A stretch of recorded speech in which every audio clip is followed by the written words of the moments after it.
of all, for problem set, lesson 8, we're ready for C, correct? Okay, so if you were not here for 1 or A and B, I can help you do those later.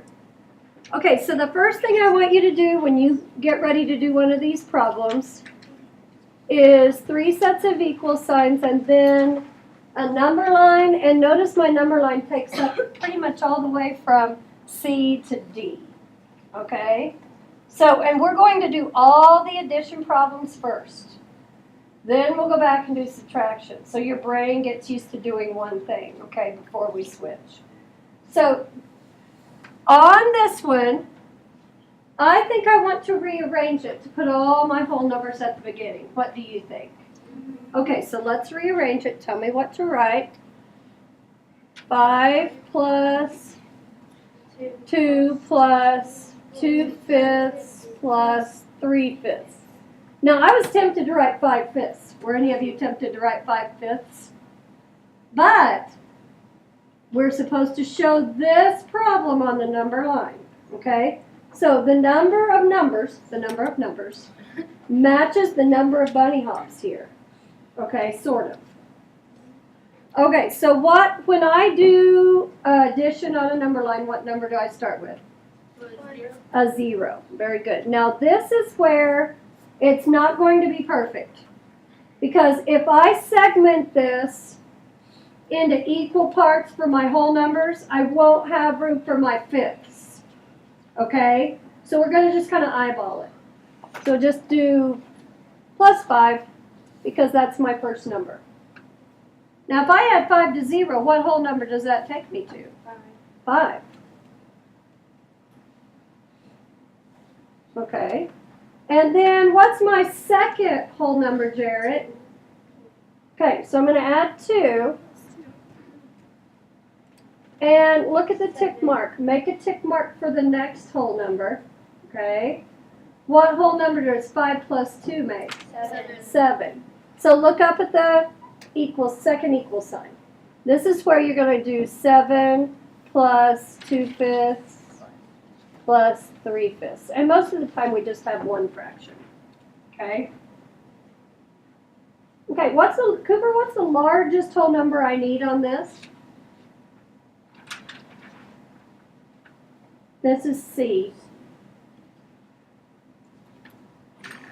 8. He says 8. Corbin, do you agree? Yes. Okay. So between the 7 and 8, I'm going to partition. I'm going to partition whatever my denominator is. So what do I need? Fifths? Okay. So how many tick marks? 4.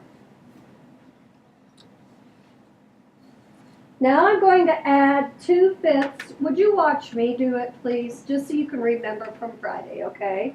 I'm going to add 2/5 plus 2/5. That really means add 2/5, okay? Plus 1, 2, 3, and then 3/5. And it just so happens that my answer is a whole number. That doesn't happen very often. So you'll rewrite it there. If you would circle it both places, that would sure help me grade it. This is a complicated page to grade. You've got to focus. Are you sharing an eraser with someone? Okay, then your eyes are over here. All right, let's go down and do E. Like I said, all the addition I'm going to do first.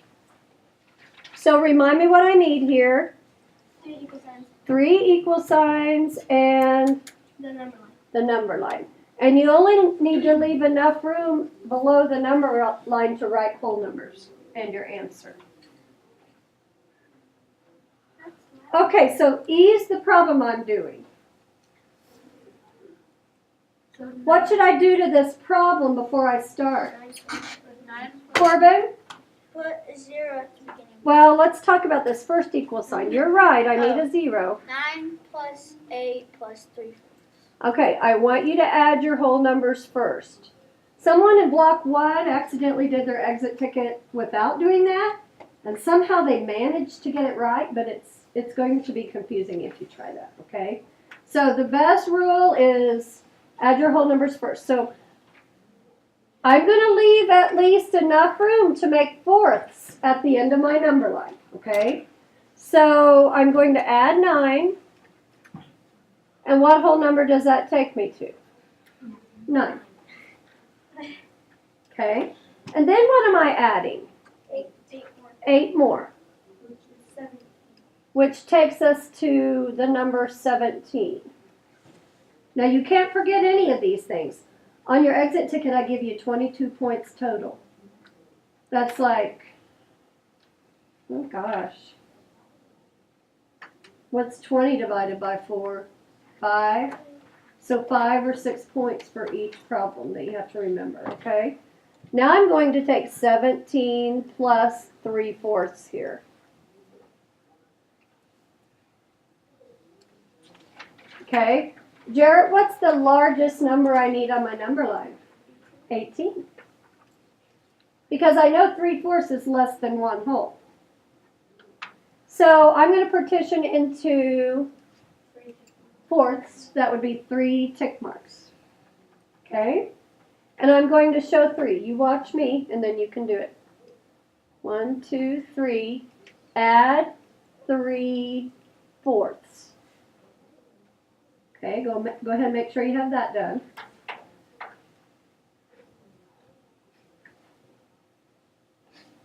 Now I'm going to mark 3/4 at the bottom. Cooper, you want to make sure you watch this so you know what every problem needs. I'm going to mark 3/4 at the bottom, and what whole number goes with it? 17. So I've got to move 17. I've got to rewrite it so that's included with my answer. Cooper, you never looked up when I asked you to. I did. So you see what I'm talking about here and here? Okay. You have to rewrite 17 if it's too far away from your fraction. Okay, let's look at the last one. 15 plus 17. Well, it's not the last one. It's the last addition problem.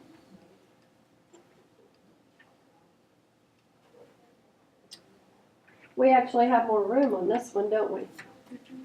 Okay. So 15 plus 17 plus 2/3 doesn't really need to be rearranged, does it? It just needs to be spread apart into 3 separate numbers. So we start with the 0. Okay, since we're adding, we start with a 0. When you subtract, you don't. Okay? All right. So I'm going to add what first, boys and girls? Plus 15, which takes me to 15. Okay. Katie, Justin, you doing okay since you missed the lesson? Okay. This part's pretty simple. Then I'm going to add what? 17. 17. Now, does anyone know what 15 plus 17 is? 32. How'd you figure that out so fast? 15 plus 15 equals 30 plus 2 is 32. You're right. So I'm going to write 32 plus 2/3 here. Now, I certainly don't know how I could mess this problem up. Maybe just on the number line, because it's simple to add in your head. Okay, so what's the highest number I need, Justin, on this number line?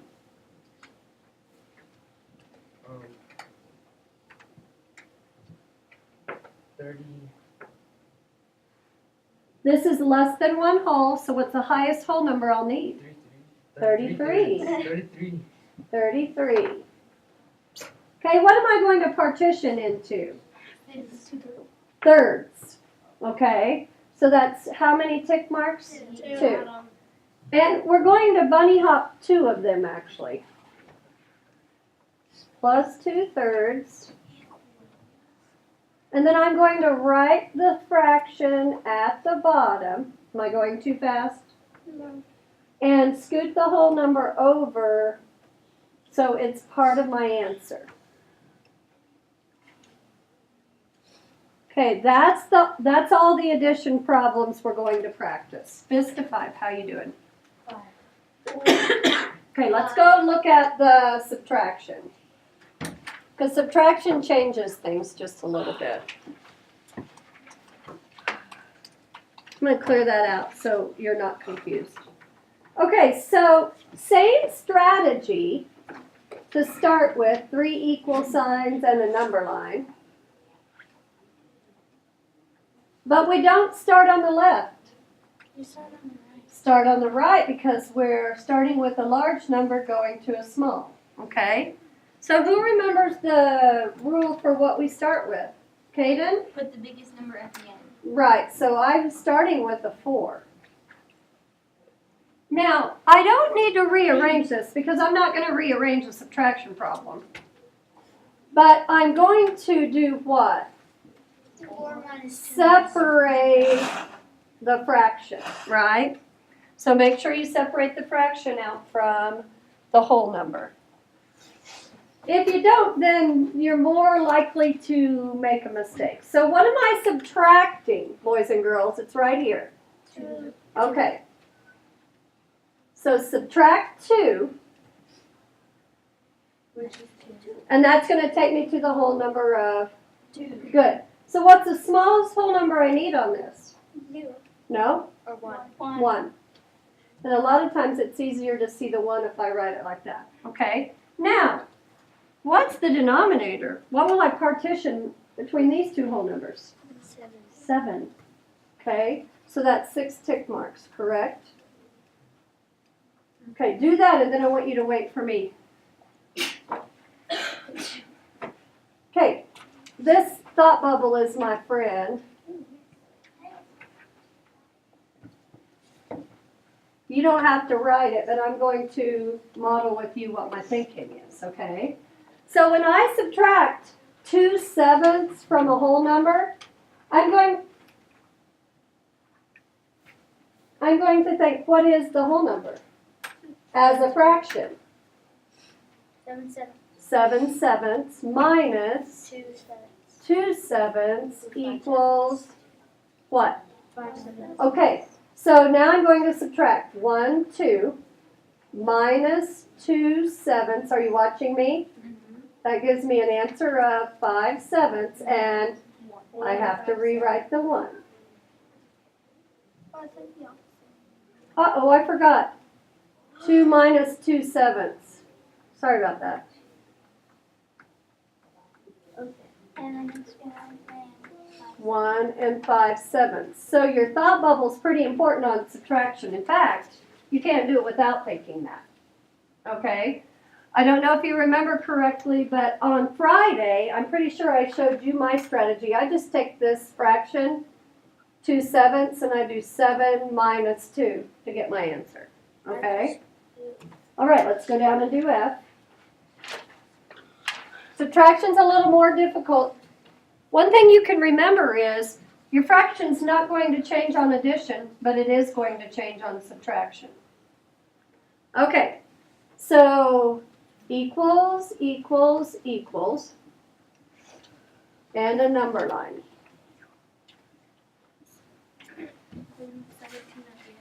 Okay, so Mia says start with the number 17. Before we start working with the number line though, let's rewrite the problem.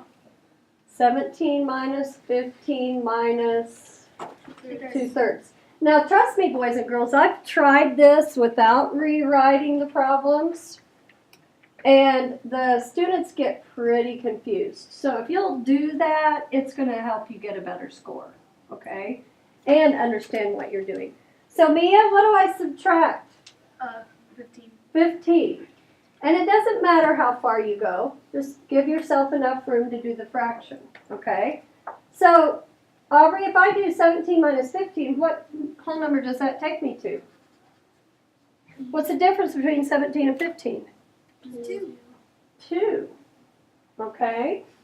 So what's the smallest whole number I will write on this? 1. 1. And if your number line's too large, you don't have to put the 1 all the way at the end. Okay, Jared, what am I going to partition between the 1 and 2? Look at your denominator. I'm going to show thirds. That's 2 tick marks. Okay, so 2 minus 2/3 is what I'm ready for. And my thought bubble, I know you want to make one, don't you? What would 1 whole be if 3 is my denominator? 3/3 minus 2/3 equals. Now, no matter how many times I tried, the kids would not remember to do it this way. They would just write 1 and 2/3 for their answer. But is that the answer? No. No, I'm subtracting 2/3. My answer is 1/3. And I'm pretty sure I could just circle it right there, couldn't I? Without rewriting the 1.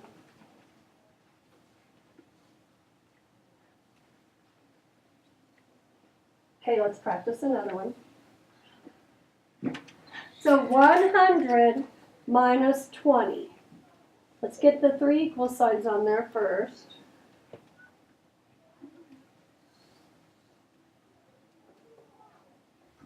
Then I'm going to do 100 minus 20 minus 7/8.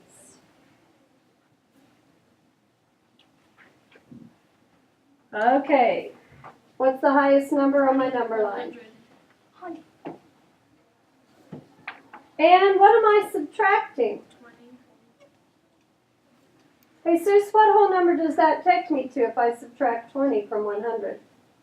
80. Okay, now this is where I want you to stop. After you write that 80, go ahead and write the 80 here. And then maybe we won't forget. Okay? So what's my smallest number, Brian, on my number line? 10. Well, I'm going to do 80 minus less than 1 whole. So what's 80 minus 1? 9. What comes right before 80 on the number line? 79. 79. He was thinking 9, wasn't he? What's my denominator? 8. So 7 tick marks. And how many of these am I subtracting? 8. No, 7. 1, 2, 3, 4, 5, 6, 7. By the way, you know what the kids forgot to do on their papers? This was the thing they forgot to do. They forgot to write down what you're doing on top of your bunny hops. What did the kids forget? They forgot to write what you're subtracting or adding on top of the bunny hops. Okay? So 8/8 minus 7/8, Aubrey, what's my answer? 1/8. So 1/8, and can I just circle it right there? If it's close enough, you don't have to rewrite the whole number. Okay, how are we doing? Okay, I'm going to go ahead and stop it there.